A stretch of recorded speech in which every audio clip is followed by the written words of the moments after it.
Warahmatullahi wabarakatuh. Al-Fatihah.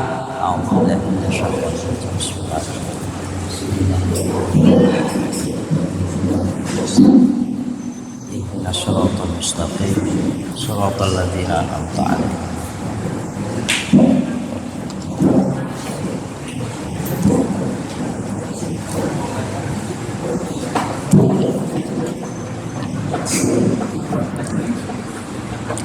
Alhamdulillahil wahidil qahhar, al-azizil ghaffar, mukawwiril laili 'alan nahar, tadhkiratan li ulil qulub wal absar wa tabsiratan li dhawil albab wal i'tibar, alladhi ayqadha min khalqihi man istafahu fazahadahum fi hadhihi ad-dar wa shaghalahum bi muraqabati wa idamatil afkar, mulazamatil itti'adi wal adkar, wa wafaqqahum lid-da'bi fi ta'atihi wat ta'ahhubi lidaril qarar wal hadari mimma yusqituhu wa yujibuhu daral bawar wal muhafadhati ala dhalika ma'a taghayyuril ahwali wal atwar.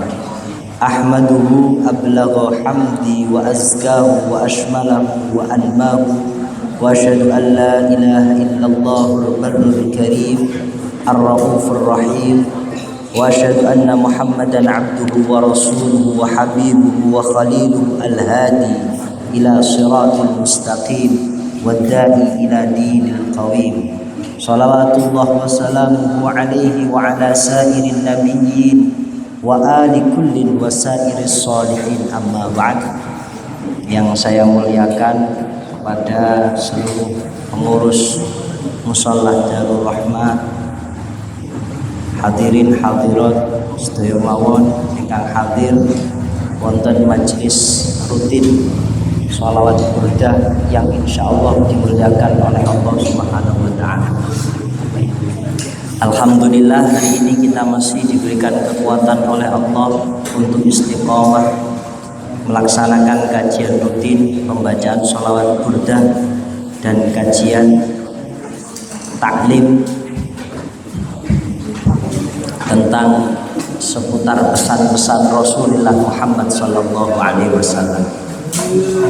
Maka dalam kesempatan ini saya mulai kajian kitab hadis ini dengan bacaan sholawat salam hamdalah. Amma ba'du, faqad qala Allah Ta'ala, Allah Ta'ala berfirman di dalam Al-Quranul Karim, wa ma khalaqtul jinna wal insa illa liya'budun. Tidaklah Allah menciptakan jin dan manusia kecuali untuk diperintahkan oleh Allah agar mereka beribadah. Khitab, perintah yang disampaikan oleh Allah tentang hukum-hukum syariat Islam itu pertama ditujukan kepada manusia,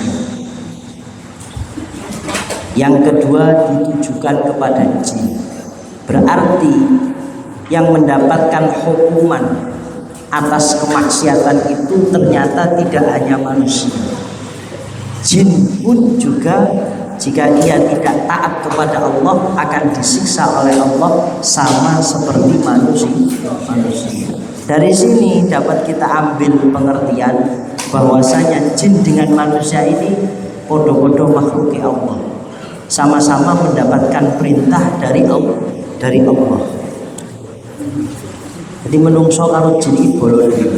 Kan nek menungso wedi karo jin, wong jin karo menungso iki padha bolone di padha-padha makhluke Allah. Ma uridu minhum min rizqin wa ma uridu ayyut'imun.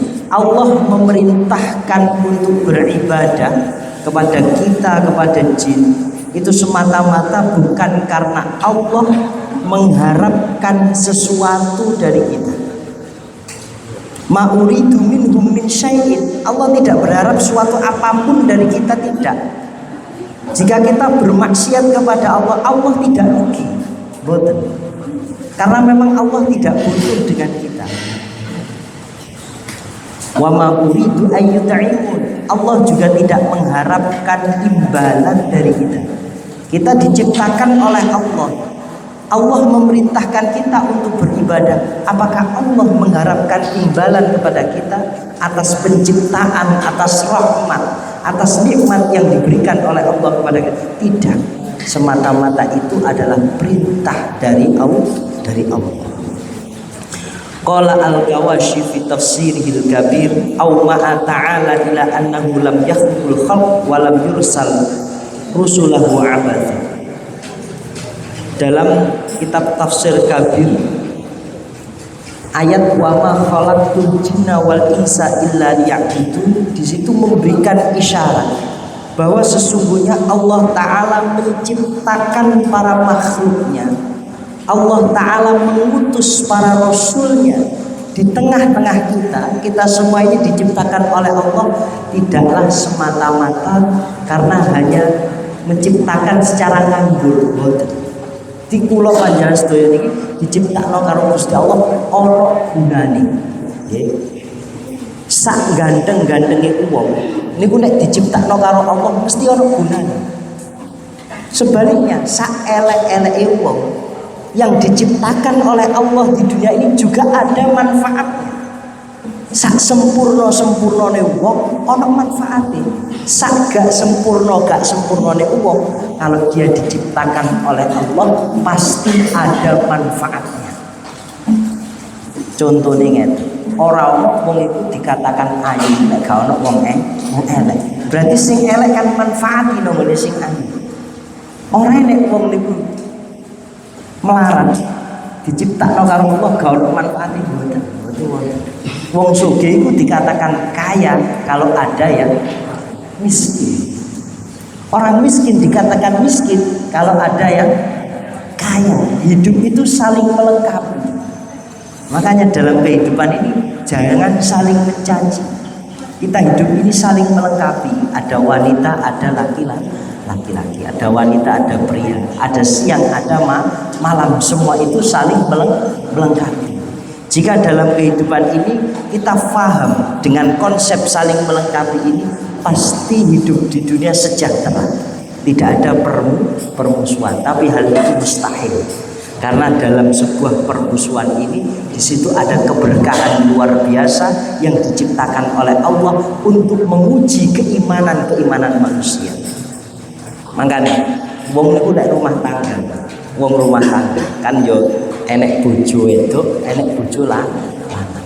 Nah, iki sing rada gedhe-gedhe sing arepe kawin-kawinnya sama dulu.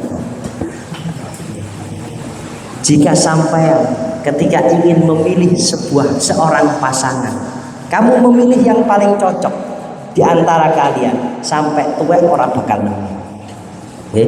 Jenenge wong lanang karo wong wedok selamanya dia tidak akan pernah cocok. Karena fitrahnya sudah berbeda. Laki-laki orangnya tegas, perempuan itu lemah dalam arti ingin selalu disayang. Nah, ngoten niku. Jadi selamanya kalau kita mengharapkan pasangan kita selamanya kita cocok dalam hal apapun, tidak akan kita pernah menemukan seorang pasangan karena hidup itu saling melengkapi. Semua yang diciptakan oleh Allah di muka bumi ini tidak ada yang sia-sia, pasti ada manfaatnya. Meskipun menurut pandangan kita hal itu sangat tidak berguna, tapi di balik sesuatu yang tidak berguna, di situ ada hikmah yang begitu besar yang disimpan oleh Allah untuk menguji hambanya. Makanya hati-hati ketika diuji dengan hal yang tidak menyenangkan hati kita akan sulit. Tetapi kalau kita lalai dengan hal yang kita senangi, kita tidak mengingatnya bahwa hal itu ujian dari Allah, itu juga berbahaya. Semua itu adalah ujian.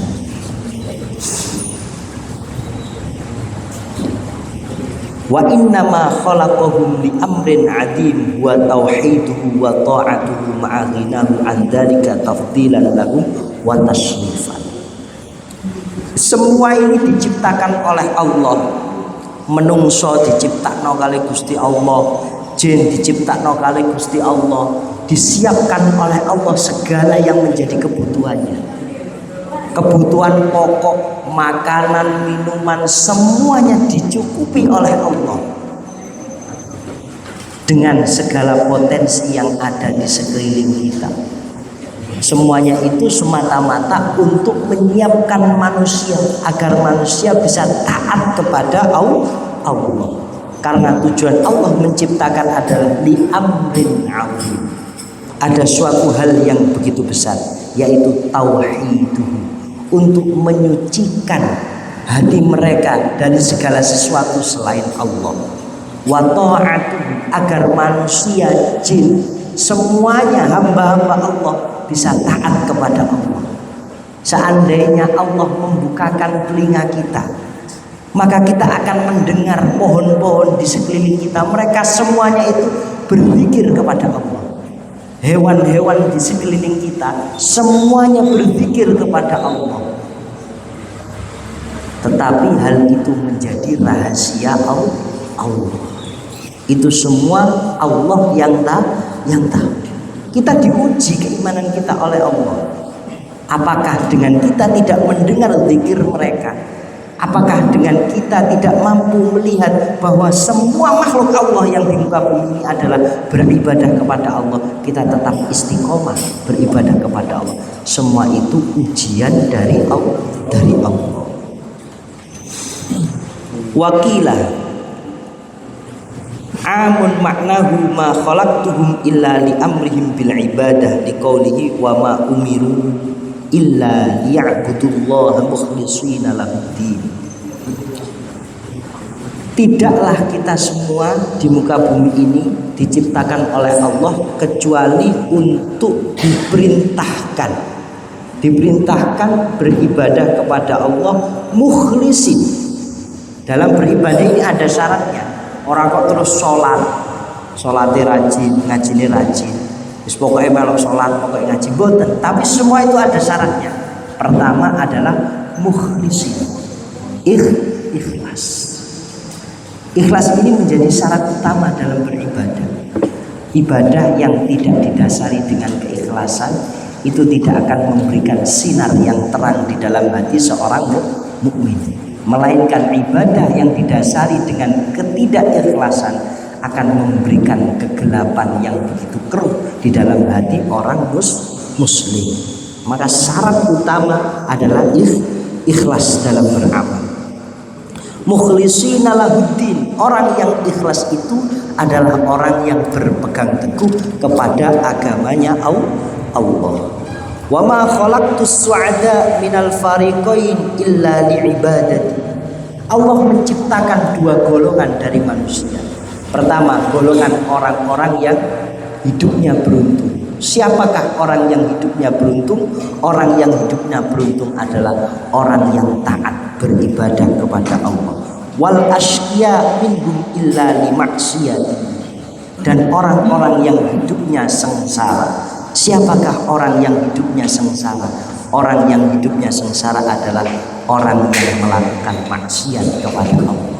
Mungkin secara zahir mereka enjoy, secara zahir mereka nyaman dengan kemaksiatan yang dilakukan, tetapi secara batinnya tersiksa. Orang yang pergi ke tempat-tempat malam, secara zahir mereka happy, berjoget, minum minuman yang memabukkan, hilang ingatannya, akalnya hilang. Itu secara zahir, tapi secara batinnya tersiksa. Secara batinnya tersiksa. Tujuannya ingin cari refreshing, tapi tidak menyelesaikan masalah, tapi menambah masalah. Secara zahir memang happy, tapi batinnya sangat menyiksa. Karena Allah menciptakan kesengsaraan ada pada kemaksiatan. Allah menciptakan kegembiraan ada pada ibadah. Jadi siapapun yang ingin hidupnya gembira, isilah hidupnya dengan ibadah. Siapapun yang hidupnya ingin sengsara, isilah kehidupanmu dengan kemaksiatan. Hidup bebas, sampean milih milih enak apa milih soro. Nek milih soro terus lakonono rasakno dhewe akibate. Nek milih enak ya lakono terusno rasakno dhewe akibate. Hidup itu pilihan. Tidak ada larangan. Islam itu pun juga pilihan. Ibadah itu juga pilihan. Tetapi kita berdoa kepada Allah, mudah-mudahan kita tergolong orang yang dipilih oleh Allah. Aslul ibadah al-khudhu' wat tadallul. Ibadah itu apa? Al-khudhu'. Memalingkan diri. Khudhu', patut tunduk kepada perintahnya Allah. Wat tadallul, benar-benar melakukan apa yang diperintahkan oleh Allah. Wal makna illa liyakhda'u wa yatadallalu wa kullun li makhluqin khadi'un dalilun li qada'illahi ta'ala. Maknanya adalah orang yang beribadah itu orang yang benar-benar pasrah, menyerahkan jiwa raganya kepada Allah untuk semata-mata digunakan ibadah kepada Allah. Jadi ini enek wong ibadah, ngakuni ibadah, tapi ibadahnya bukan karena Allah, berarti kan belum tunduk, belum pasrah. Ia ibadah, ikut mengaji, tapi ikut mengajinya karena ada sesuatu. Berarti kan dia memasrahkan dirinya kepada sesuatu itu, bukan kepada Allah. Karena tujuannya, niatnya bukan karena Allah. Niatnya karena sesuatu hal. Ada seseorang mau ikut ngaji karena di situ ada perempuan yang dicintai. Berarti niatnya kan dia ibadah kepada yang dicintai, bukan ibadah kepada Allah. Makanya di awal tadi disebutkan syarat dalam beribadah adalah ikhlas. Ikhlas itu tidak memandang sesuatu kecuali Allah yang dipandang. Ikhlas itu kita melakukan sesuatu hal bukan karena selain Allah, tapi kita melakukan hal tersebut karena Allah. Dalam sebuah hadis disebutkan, hadis pertama dalam kitab ini, dalam kitab hadisnya Rasulullah Shallallahu Alaihi Wasallam, kitab Riyadhus Shalihin ini, wa an Amirah al-Mu'minin Abi Hafsin Umar bin al-Khattab bin Nufail bin Abdul Husi bin Riyah bin Abdullah bin Kurdi ibni Razah ibni Adiyin bin Ka'b bin Lu'ay bin Ghalib al-Qurasyi al-Adawi radhiyallahu anhu qala sami'tu Rasulullah sallallahu alaihi wasallam yaqul innamal a'mal binniyat. Segala amal perbuatan itu tergantung pada niatnya. Dalam ibadah urusan fikih, ibadah syar'i seperti sholat, zakat, haji, jika ia melakukan ibadah ini termasuk wudhu, tayamum dan lain-lain, jika seseorang melakukan ibadah ini tanpa didasari niat, ibadahnya tidak sah. Dalam urusan ibadah, maka niat itu menjadi pokok poin agar amal ibadah kita diterima oleh Allah Subhanahu wa ta'ala.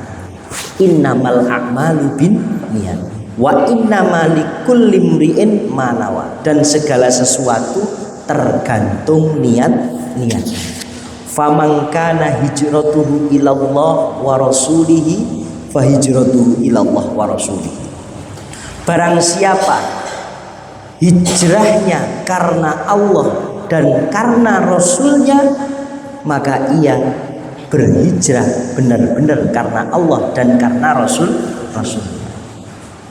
Dari rumah pergi ke sini, dari nonton TV pergi ke ikut pengajian, ini adalah hijrah. Dari melamun menjadi tafakkur, itu adalah hijrah. Dari ngegame menjadi mengaji, itu adalah hijrah.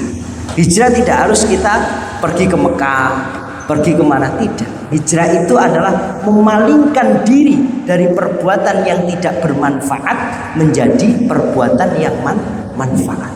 Siapapun orangnya yang hijrah, Jika hijrahnya karena Allah dan hijrahnya karena Rasulnya, maka ia hijrahnya benar-benar karena Allah dan karena Rasulnya. Wa man kanat hijratuhu lidunya yusibuha aw imra'atin yankihuha fa hijratuhu ila ma hajara ilaih. Barang siapa berhijrah bukan karena Allah, tetapi ia berhijrah karena urusan dunia, karena ingin cari keuntungan, karena ingin cari muka, karena ingin cari perempuan, dia disibukkan dengan hal duniawi, disibukkan dengan wanita-wanita yang ingin ia nikahi, maka ia tidak mendapatkan hijrahnya kepada Allah dan kepada Rasulnya, melainkan ia mendapatkan hijrahnya karena dunia dan karena wanita yang ingin dinikahi. Jadi niat itu menjadi tolak ukur. Barang siapa yang niatnya kuat, godaan apapun tidak akan pernah mempan kepada orang tersebut. Jadi orang itu kalau istiqomah, kunci istiqomah adalah niat. Kuatnya niat adalah benteng dalam kehidupan. Jadi kalau ada orang, enek wong ngaji ini kadang istiqomah, kadang boten. Yuk gak usah delok kanan kiri boten. Sampeyan delok tengene atine sampeyan dhewe, oh berarti niatku kurang kenceng.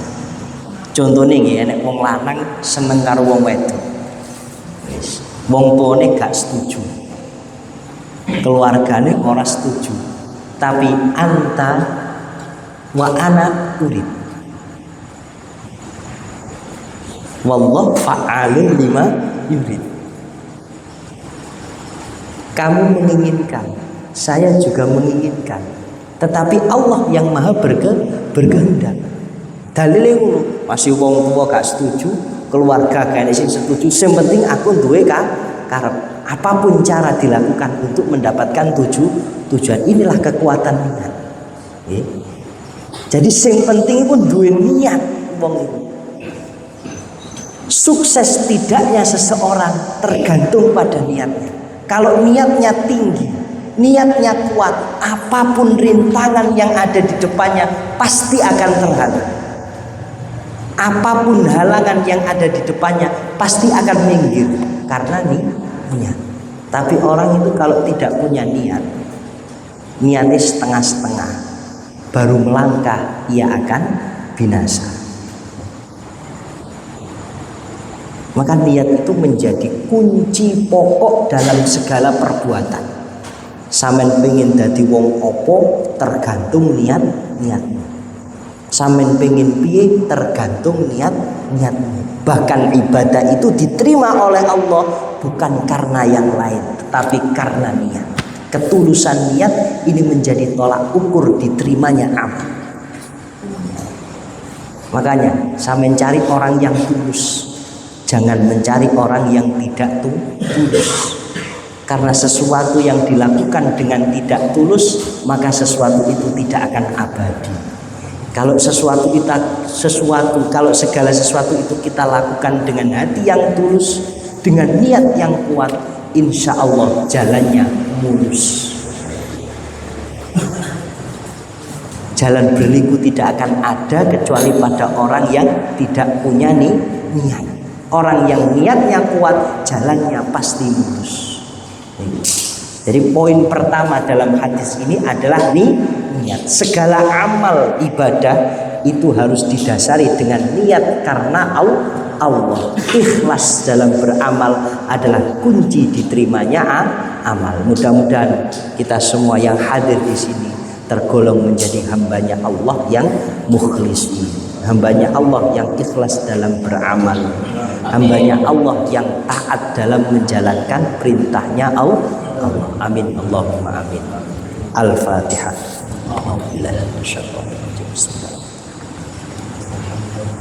Mudah-mudahan sedikit ataupun banyak yang saya sampaikan bisa memberikan secercah harapan kepada kita semua, sehingga bisa menuntun jalan kita menuju jalan yang lebih baik dan lebih baik. Dari saya banyak khilafnya, mohon maaf. Assalamualaikum warahmatullahi wabarakatuh.